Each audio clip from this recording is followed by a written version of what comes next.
आज बहुत ज़्यादा ठंडी है भैया। इस ठंडी में मैं आप लोगों को एक गाना सुनाता हूँ।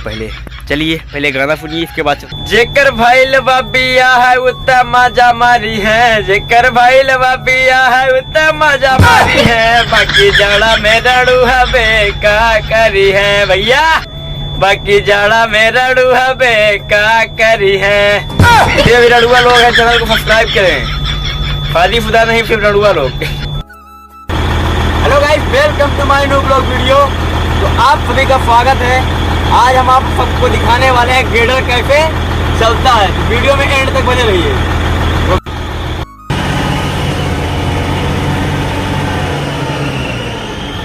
तो गाइस, जैसा कि आप अब देख सकते हैं कि मिट्टी आ चुकी है। अब मिट्टी को ग्रेडर से बराबर किया जाएगा, तो आप लोग वीडियो में बने रहिए।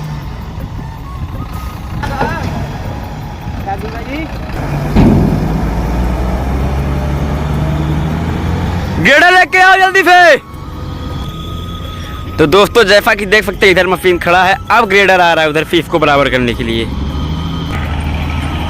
ऐसे लगा हुआ, ऐसे लग जाओ कुछ ना।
तो दोस्तों, आप सभी से उम्मीद करता हूँ कि वीडियो अच्छी लगी होगी, तो हमारे चैनल को सब्सक्राइब कर लीजिए और वीडियो को लाइक। मिलते हैं किसी नेक्स्ट वीडियो में, तब तक के लिए धन्यवाद। Love you all.